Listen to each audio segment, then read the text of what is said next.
everybody, and welcome in to the Maize and Blue Reviews. Good afternoon, Michigan football. Or as you sometimes say, good afternoon, everybody. We are ready to go on this Friday, and if you're a loyal follower of the Maize and Blue, this is your kind of show. Yeah, we're live weekdays at 1 o'clock talking about the latest in Michigan sports. Yeah, we're an interactive show that you should be telling your friends about so that we can get more subscribers, so that we can move up and be even bigger time than we are. All of those things that we're looking to do.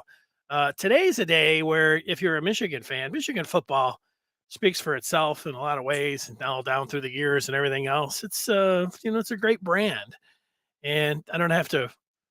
Although I don't mind going over the last 2 years and the things that they have done to put themselves in position to where they're at right now and this upcoming season, which also looks very promising. It does. I mean, it does. It's a very promising season. And now, with some of the news just came down in the last 24 hours and what it means to Michigan football in the immediate future, and then what it means overall is fantastic. I don't think there's ever been a time where Michigan football was in better position and looked better in the world of college football than it's poised to look right now. So I want to say congratulations to a lot of people, Michigan football being number one. No, they're not on the mountaintop, but they can see that mountaintop. And with how things are working, I think that they can get to the mountaintop, and I think that they can stay there. And this isn't hyperbole. This is something that I think that people understand and recognize. And we're going to get into it. And without further ado, let's talk about it.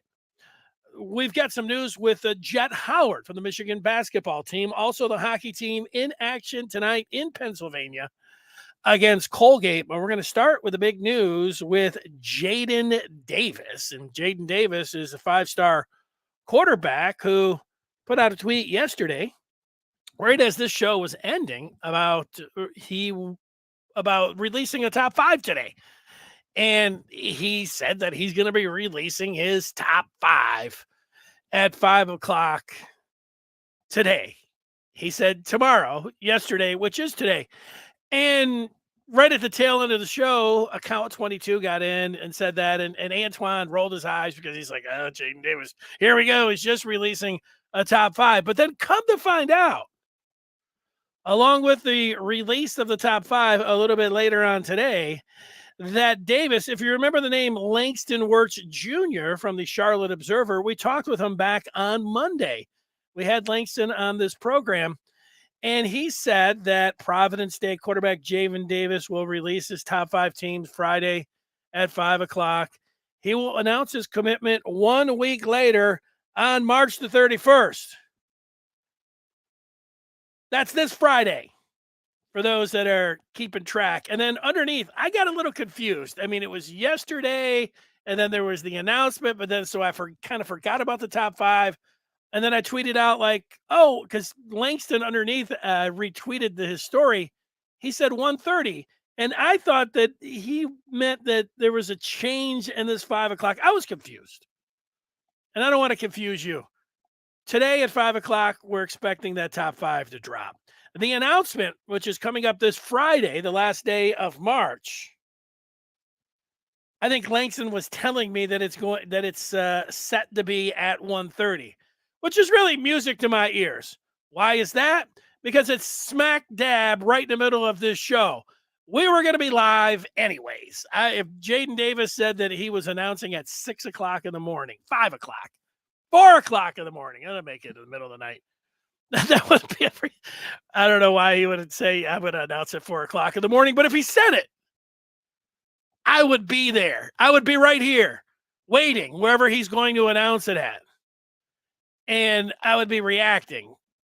Now that he's doing it at 1:30, which is right in the middle of the show, is nice. So coming up this Friday, and it will be the eve of the spring game, we will have Jadyn Davis, making his decision.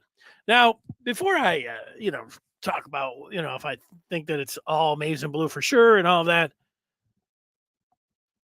Michigan, with what they've done on the field and the school that they have and the program and the stadium and everything that they have, they check an awful lot of boxes in college football. They're one of the halves.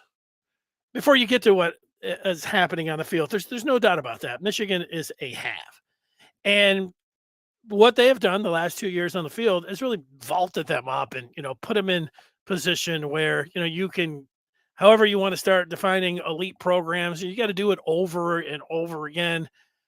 They've got a quarterback right now, and they're cusping, or it's an amazing 2 year run without the championship. I get that, but the one part that was still had Michigan behind Alabama and Georgia and Ohio State was with recruiting the very top, tippy top, cream of the crop type players.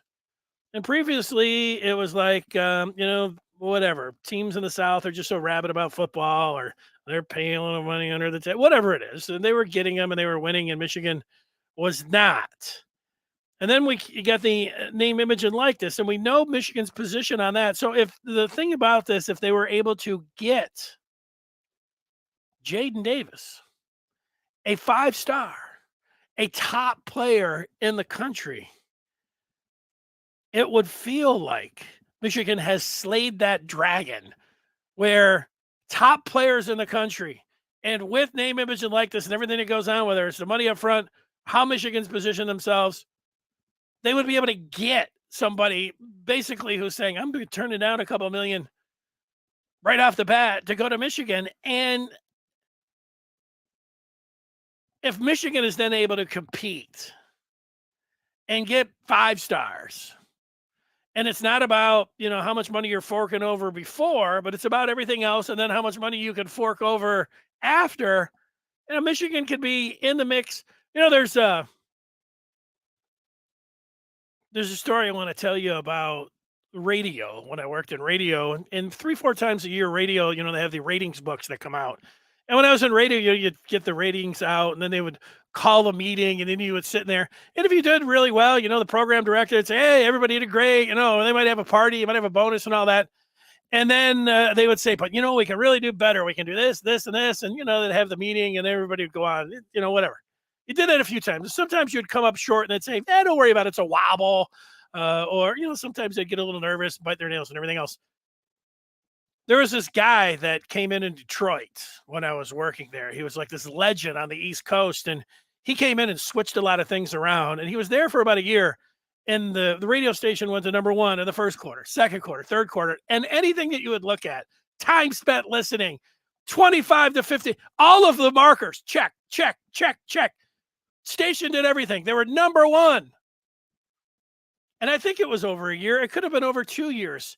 But we had one of those meetings, and we came in there, and he walked up and he said, you guys have made it to the mountaintop.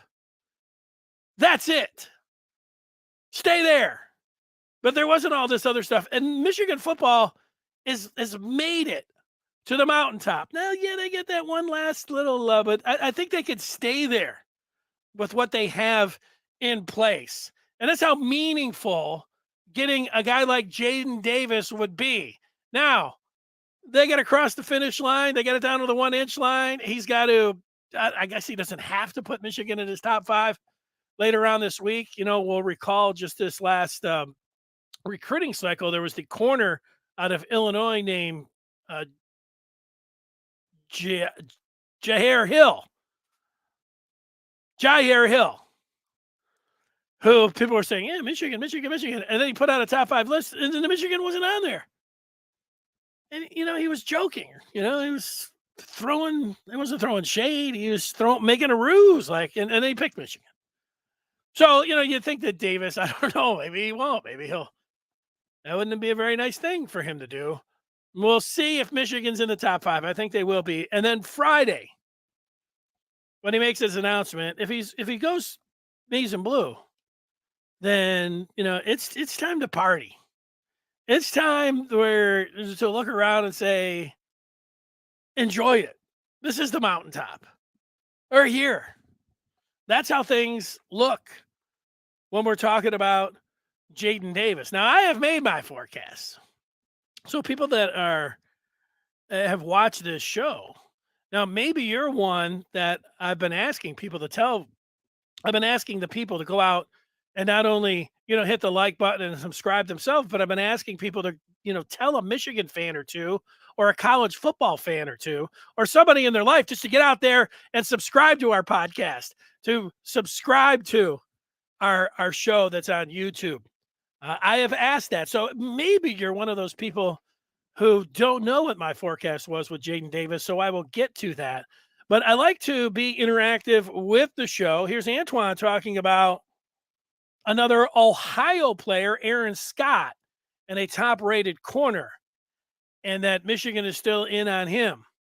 I saw some Scott news today, Antoine, and you're right. And if you remember, one thing about Scott is that he's one of the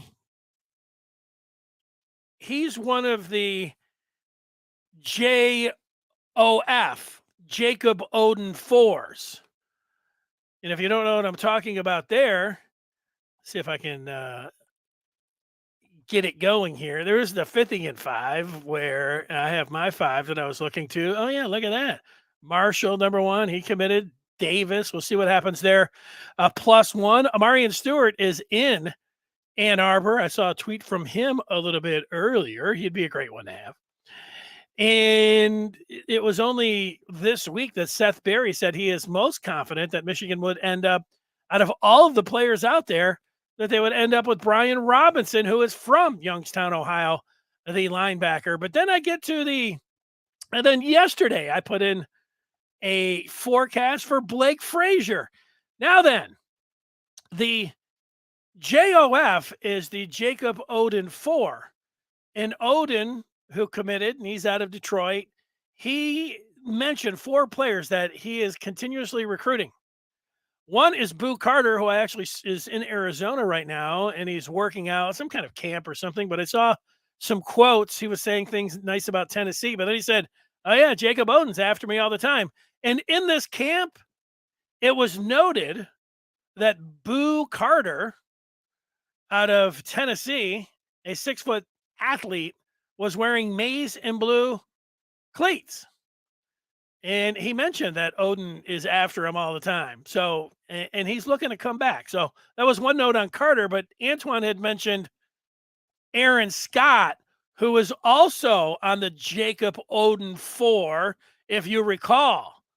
So we have kept Scott in top of mind. Beasley, who was in with Michigan this week, and the Wolverines are hot on his trail. There's no doubt. I think Michigan with all of these guys. Now, the Oden 4 seemed like it was kind of like, oh, he's just going after some of the top guys. But would you really be surprised if Beasley, Scott,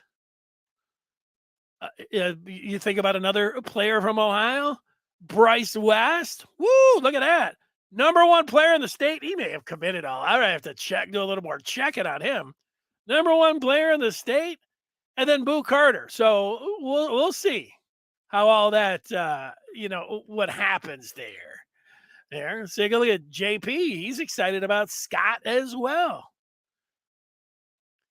And, saying that it felt like family. Antoine talking about Bryce West. Here's Venice, who is always, somebody once every couple of weeks that we see in here. And that you like. Andres is really enjoying the class and how it's stacking up. He's sitting back and watching it right now. And AJ has, I'm going to say he's staying consistent. He's not really in on the Jadyn Davis hype. But Andres is, and noting that Michigan got Davis's last visit, which always makes you feel good about what's going on there. So with that, my forecast remains that Jadyn Davis will go to Michigan, and that's what I expect him to pick on Michigan on Friday, a week from today, in that he will select Michigan. And he puts out the 5 from today. I guess that what I think it is final 5 will be Michigan, North Carolina. He's from Carolina.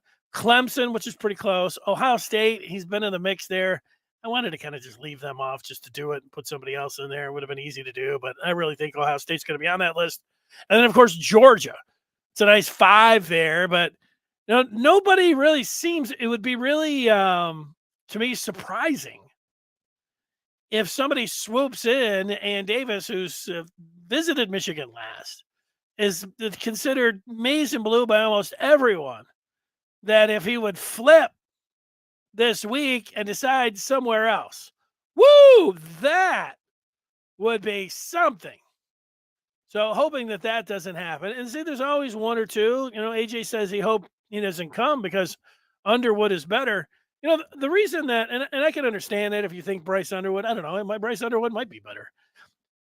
But if you're a program like Michigan, Georgia, Alabama, Ohio State, they get, if you're a mid, or if you're not in the top 10, or you're not eyeballing national championships, I think Antoine, I'm not saying you're living in the past, but I think you need to aspire for more for Michigan. I think Michigan every year, their plan was to get Dante Moore last year, Jadyn Davis this year, and Bryce Underwood next year.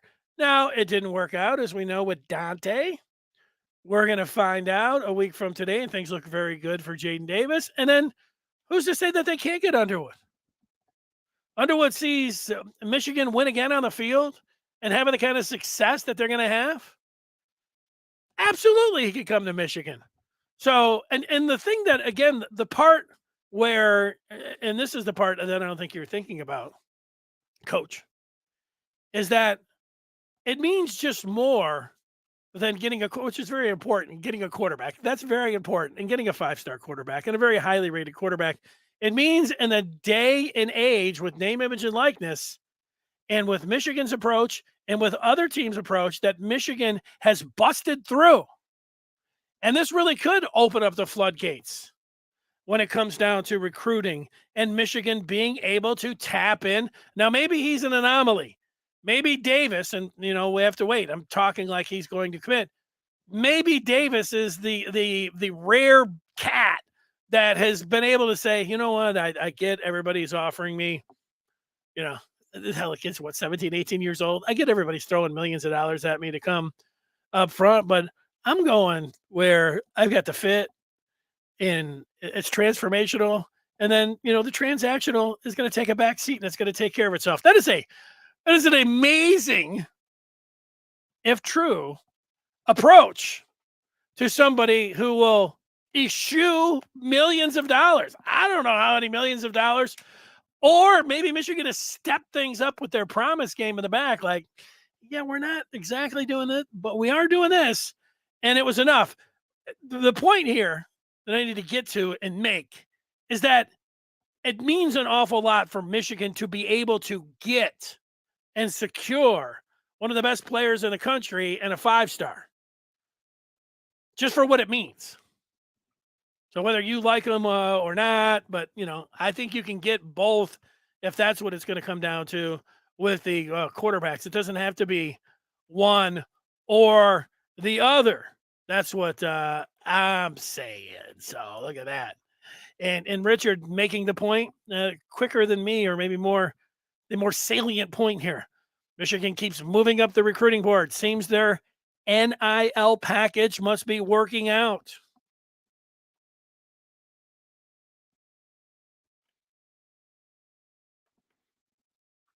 The coach asking about the NIL package, and Richard saying they must. They're just not broadcasting it. And that's a smart move, Richard. If that's what's going on, if they are just connecting the dots, hey, look at the NIL. Oh, it's, to me, it's fabulous when it comes down to it. Let's take some more of the feedback. Westro asking about Scarcelli. Didn't he mention something about NIL that he heard was happening in March? That has been the only mention I've heard, if I didn't mishear. Well, Westro, you didn't listen to yesterday's show, and Scar did. I think it wasn't this past Wednesday. I think it even could have been 2 Wednesdays before. He was talking about a monster NIL that was on the horizon for Michigan. And then I talked about a monster NIL that's on the horizon for Michigan. And I think, along with Jadyn Davis announcement on Friday, there also could be news on the gigantic monster Michigan NIL on Friday. What a week! On the eve of the spring game. OT, why does it seem like Davis is not being pursued like a 5-star from other programs? Well, I don't know what you mean by that. Michigan has pursued him all along. Why isn't Clemson in Georgia? I don't know. Ohio State was. I think these teams want him. I'm not sure. Is it like you're thinking about maybe they don't think because he's, 6 feet tall? Alabama just started a 5'10.5" quarterback in Bryce Young.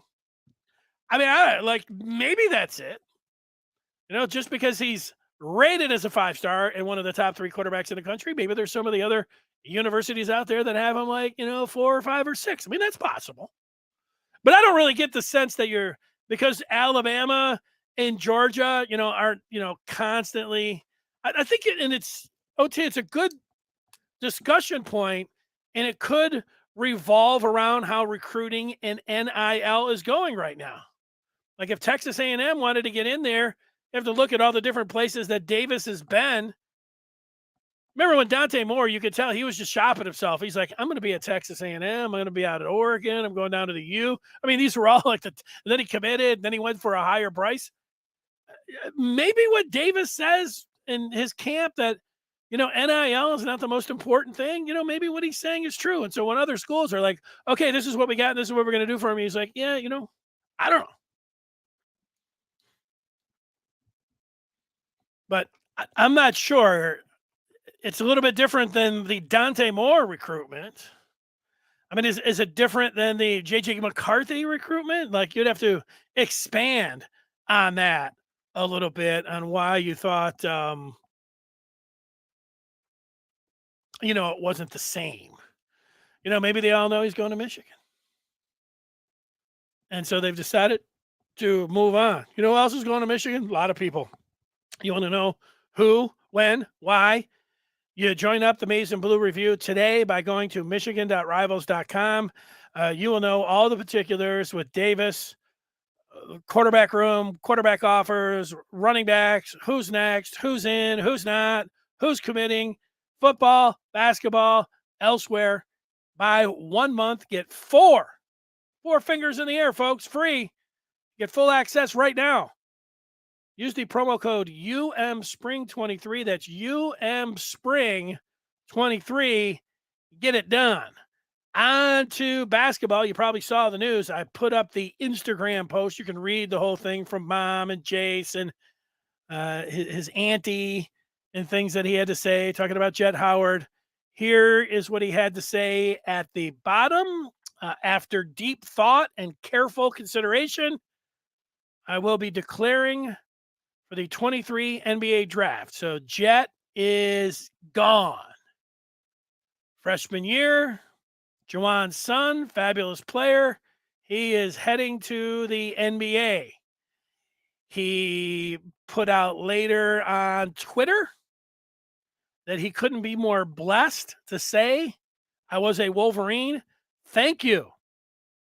Little prayer emoji. Go Blue hashtag, which includes a Maize and Blue Black M, which I guess I knew what happened when you did that, but I wasn't 100% sure. There it is. The Biggie Smalls up on the banner with Jett Howard. So congratulations to Jett. This can't be a huge shock to Michigan fans. I think, there was one part where you think, hey, it's his dad. Maybe he'll stay around to help his old man. But there's the other part where he looks like he's going to be a mid first round pick, and last year's mid first round pick, Agabaji from Cleveland. Remember, he played at Kansas, outstanding player. Went 15 to the Cavs. He got 20 million guaranteed. So I don't know what the the monster NIL package is getting put together, but uh, if you're thinking that you're good for 20 mil, what would that NIL package have to look like? It'd have to look really good. I would say JP not feeling it when it comes to Jett. He's saying he's foolish. He's worse than Brazdeikis. Iggy now gets a couple points a game in the NBA. He's questioning Jett's character and loyalty to Michigan. For his father, his brother, and his teammates, we played more as a team without him. Well, I can tell you this, Jason, there are a lot of people, not myself included, that agree with this. And I'll say it's a narrative that Michigan played better without Jett Howard. I don't think so. I think, you can, in a game, you can rise up and play well, but over the long haul, Jett Howard for the most of the season, he was Michigan's number 2 player. And then Kobe came along, you could say he certainly was one of the top 3. And this notion that Michigan, is better with, Joey Baker on the floor again, I would say just because I don't believe it, there are a lot of people. You wouldn't be the only one that's saying that Michigan plays better without it. And there's a lot of people that think, Joey Baker is better suited for Michigan, him being out on the floor than Jett. Now, I don't believe that at all. I don't think that's true. But that's fine that people think that. Everybody can have their own opinion. As far as Jett Howard and the NBA, I do not think, and I liked Brazdeikis, but I don't think Brazdeikis has the offensive game that Jett Howard has. I don't remember how tall Brazdeikis is, but Jett Howard's a full, 6'8". And Jett Howard, people will say, well, he didn't play any defense. Back when I was covering Michigan had this guy out of Seattle, and his name was Jamal Crawford. And he went, and people were like, well, is this guy going to the pros? He plays no defense. He's not going to get picked. He's going to get picked in the lottery, and playing 19 years in the NBA. And, when I look at Jett Howard, I think that he easily could play in the NBA. I mean, he flashes a high end game when he's out there. He's been dominant in stretches when you watched him. I think he did wear down in spurts, and have too long of stretches with no points. But he was a young guy there. But he reminds me, along with a little bit of Jamal Crawford, except he's bigger than Jamal Crawford, to a guy that the Pistons had for a couple of years and is now playing out in Portland, Jeremy Grant. I think Jett is suited for the NBA game. I think the one part that I think that is true is that his game was so much of a, I'm going to say rec league. It was so much, high flying, it was an AAU type game that was put into the Michigan offense, and it didn't blend all the time. Well, I would agree with that. I even discussed it, which would have been an unusual move, but I think that it's one that I wanted to explore, of bringing Jett off the bench and just allowing him to just go crazy himself and to see how it would work with the explosive score, out there by himself and the rest. But, they never did go to that. But to your point, there's a lot of people that agree with you that Michigan is a better. OT saying that Iggy 6'8", and he was better than Jett in college. Well, there's somebody else agreeing with you. Again, I really liked Iggy. I don't think that he had quite the game as Brazdeikis. That's from where I'm sitting. But that's what it's all about. We'll see. And if Brazdeikis if he was so much better of a player, then we'll see. Maybe like you guys, maybe Jett Howard won't get picked at all in the first round, and all those NBA scouts will be thinking like you guys, like, he wasn't all that good. Brazdeikis was better. That's why he didn't get taken either. Uh, so we'll see. I mean, nobody that's putting together those mock drafts agree with you. Nobody thought Brazdeikis was going in the first round, and yet they all think Jett is. So, you guys are all, and I could say there is the narrative that's going on. And what I'm going to say is I don't think this is necessarily you guys, but I think it could be playing a part in it. And that part is what we call in sports, or we don't even call it in sports, what we call it nepotism. And it's gone on, and sometimes it helps you, but a lot of times it hurts you. And I think in this case with Jett Howard it's hurt. I had to look up Brazdeikis. The Brazdeikis is 6'6". So that's a pretty big deal when you're coming down to a 6'6" to 6'8". 2 inches is a lot OT. So they are not the same height. That's a big difference when it's coming down to it.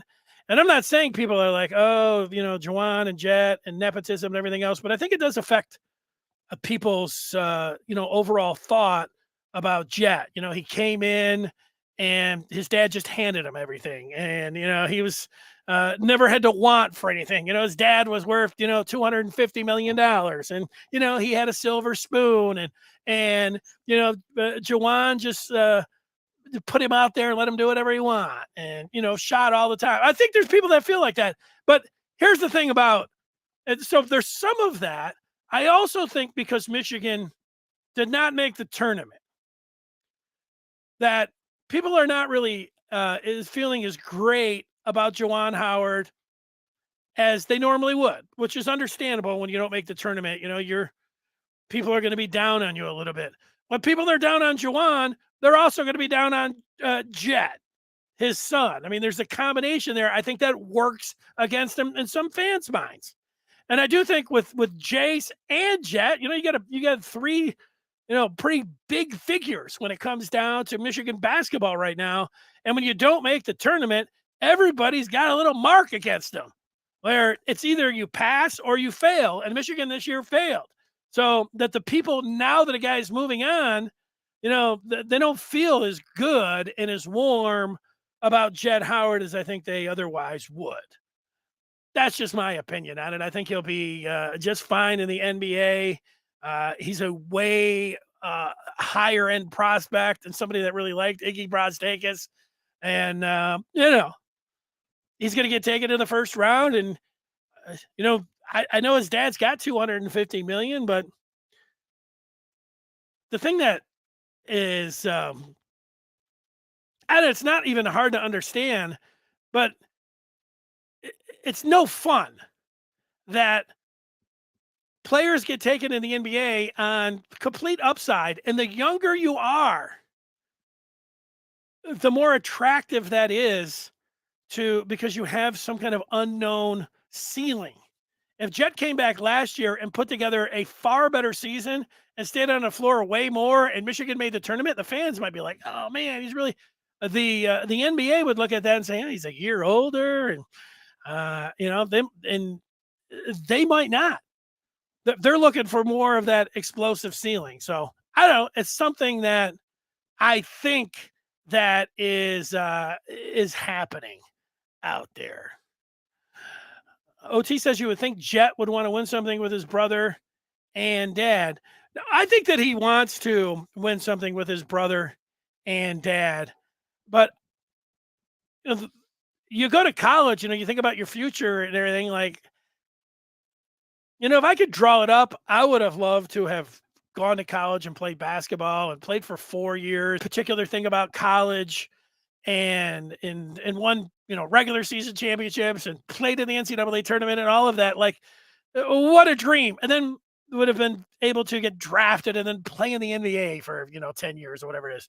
Wow. What a dream. But, Jett's number one, like, and for a lot of guys, you say, hey, well, what's your dream when he's growing up? He might be like, playing in the NBA. Very easily could have said that. He might not have said play in college and win NCAA tournament. It might have been, I want to play in the NBA. And you got to strike when the iron's hot when it comes down to the NBA. That's why I think, and it's not going to be very popular, that I think Buffkin's going as well. I hope that's not the case. And I hope Michigan puts some kind of NIL package together that's going to be attractive enough where somehow he stays. I want it to work out for him, whichever way it goes, and the best. I want all these guys to be the best version for themselves. But I think because Buffkin is younger than Jett Howard, he will be looked at in a very similar way. If he came back and played way better, his stock might actually fall. It's sad, but it is true. So that's it. And this part, I think, where JP is talking about character being in question. He doesn't want to, quote unquote, win with anyone. He's chasing a bag of money for himself. I think, and I don't know, JP, how old you are. I'm 52. It's different now. Sports is different, and the draft is different, and college is different in a lot of different ways. But I'll narrow it down like this. Like, I put way, like the kid that was playing Marquise Noel, the 5'8" domino from Kansas State. That was one of the greatest performances that I've ever seen in a college tournament game. It was great.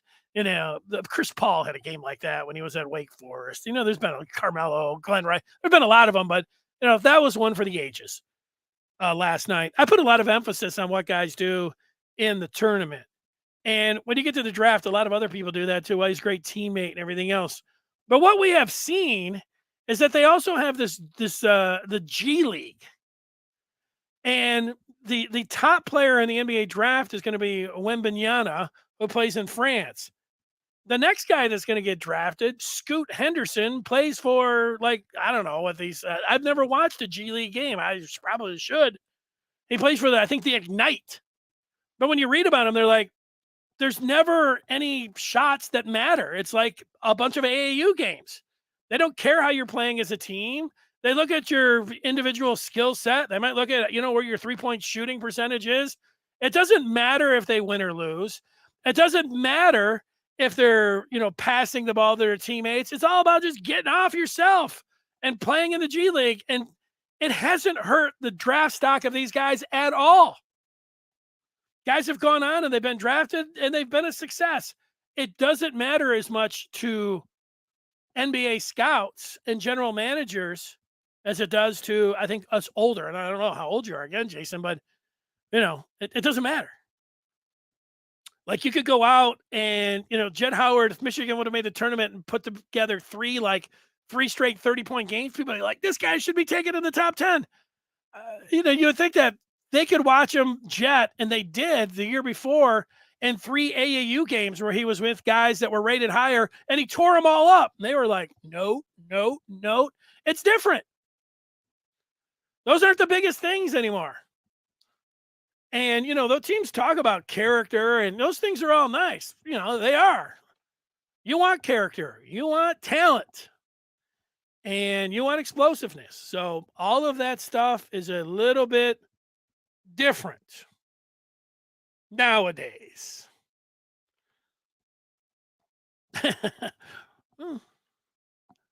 OT says the teams, they're not going to win the draft with that mentality.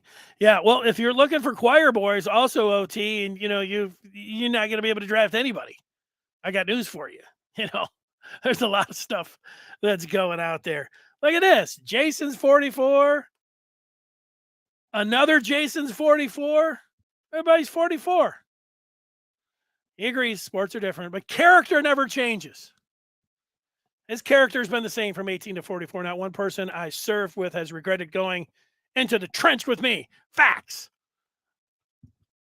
Jason, man, I appreciate you.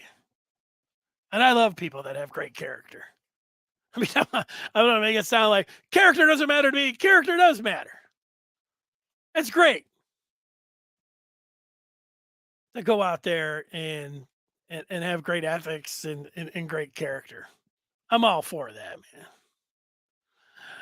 All right, Steve is saying that Kobe is definitely staying. Well, that would be nice. We've got other things, and tonight there's the return of basketball in the Sweet 16 to get to the Final Eight or the Elite Eight. We also have the first round of the Frozen Four taking place. And we have Michigan taking on Colgate. My quick glance of the bracket for the Frozen Four, Michigan beat Minnesota, the number one overall seed of the Big Ten tournament. So Michigan has a chance. The four top seeds, Minnesota, Quinnipiac, Denver, and Michigan. The one thing that I was interested here, and I don't know, I'm sure they looked at it. They've got these little bitty rinks that they're playing in. Fargo, nice movie, a nice TV series. Manchester, where's that at?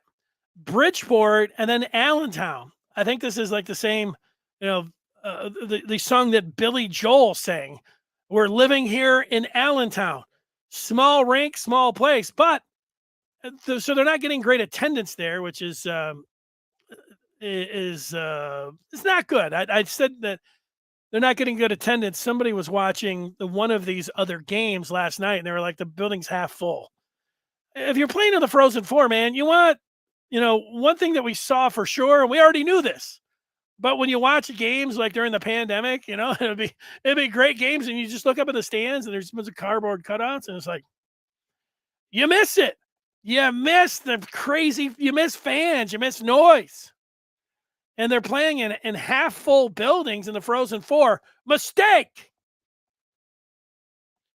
The other part that I wondered is if Michigan is getting a little bit of, I don't know, say a screw job. However, again, I didn't look too deep into this, but Allentown, Pennsylvania, if you look at the lower half here, Michigan's a 1 seed. If they advance and Penn State wins their matchup, then that sounds like it's going to be a big-time home ice advantage for the Nittany Lions.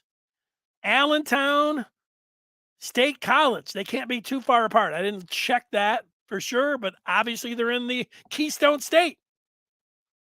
Michigan maybe getting a little screw job with the scheduling there. But we'd also have to look to see where Manchester is in relation to Boston U and Western. I don't think it's Manchester, Michigan, or that'd be a real coup for the Broncos. And the same thing for the Bridgeport with Harvard and Ohio State. Talk about two opposites meeting on the ice there. And St. Cloud and Minnesota State in the Fargo region. Yeah, that's just a little drive south there for the Fargo region. For old St. Cloud State or Minnesota State, right? Jason wants to play Penn State. We played Penn State before. Well, don't they play Michigan Tech all the time? They used to play them in the GLI, but they don't call it the duel for the D or now. Formerly the GLI, they were always in there.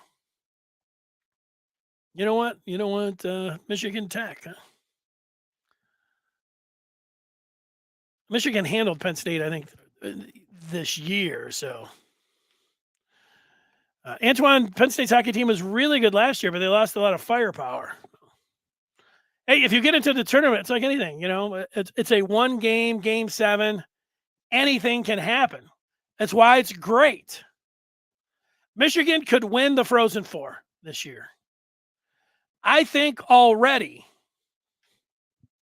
that Michigan's done enough to have Naranjo, their interim head coach, have that tag removed and to give him a long deal and have him as the permanent, or just have the interim. He should be the head coach at Michigan with a requisite contract. I don't think anybody is going to argue about that. But goes on and wins it, or let's say even gets even. Naranjo wins a couple of games here and gets to the Frozen Four. He's definitely getting that job. But he's already got him into the tournament and won the Big Ten tournament himself. That's already enough. So what am I talking about? He's already done enough, but you just keep going along. Maybe, but I don't know if you slap a contract extension. You don't during a tournament although it might make you feel good about doing it and think like you give somebody a contract during a tournament, they go out to lose the next game. Got to wait to the end of the season and go from there. Jason saying a little bit of a blowout here. Minnesota got 9 on Canisius already. Hey, well, that Minnesota team is explosive offensively. That was a great game. I watched most of that game this past Sunday. It was great. All right, so that's going to do it. Jadyn Davis, there's good things going on with recruiting. I feel like this is going to open up the floodgates. You get your point man, and there's 24 recruiting.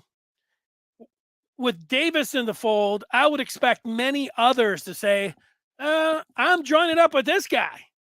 I think Shannon Goodwin, I think, right from his same team, you might see another wide receiver, but I think you would see others that are out there saying, hey, they want to be part of something special here. And then Davis goes out there and picks up the phone and says, hey, I want you, and you. And it could, be a floodgate situation. I'm anticipating that. I don't think that's anything crazy to talk about. Yeah, I think you're right about Goodwin being in the class. He's a lock. I'm with you on that.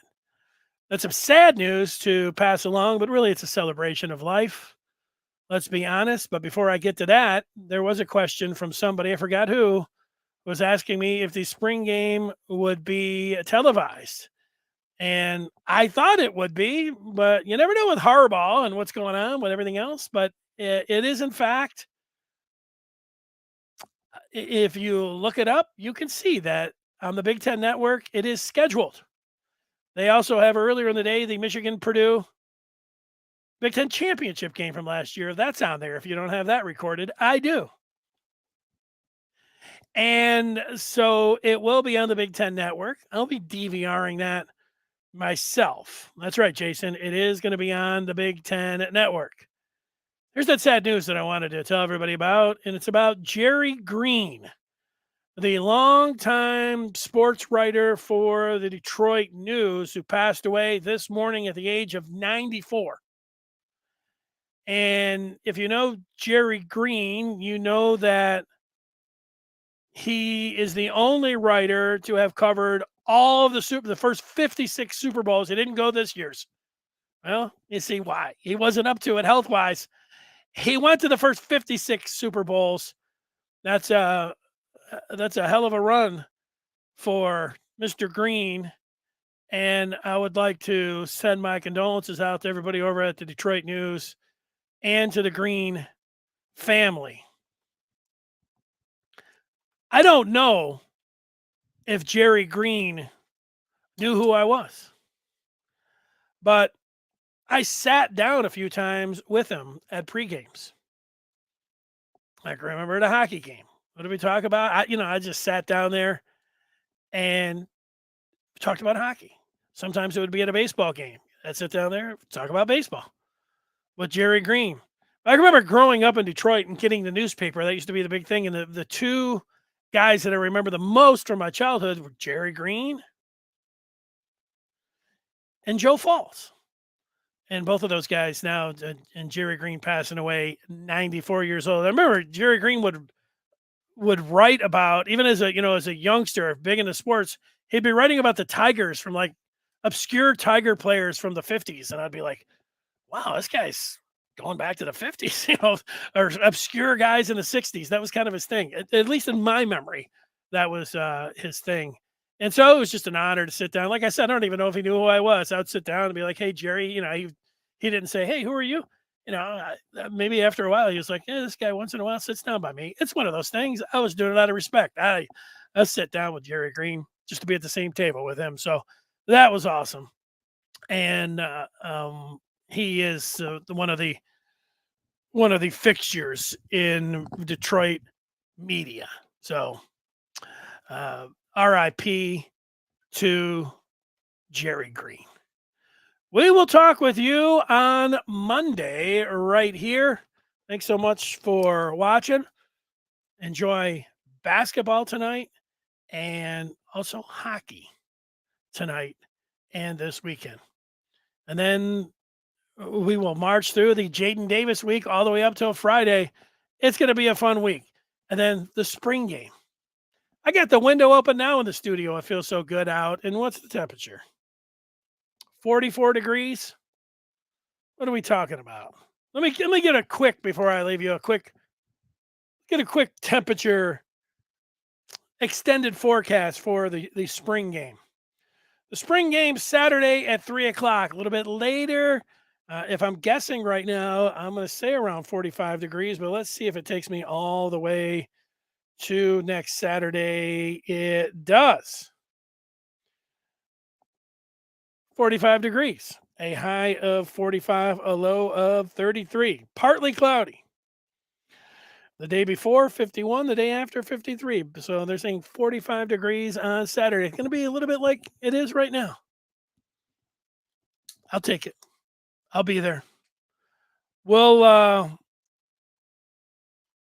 see you on Monday. Everybody have a great weekend. Bye.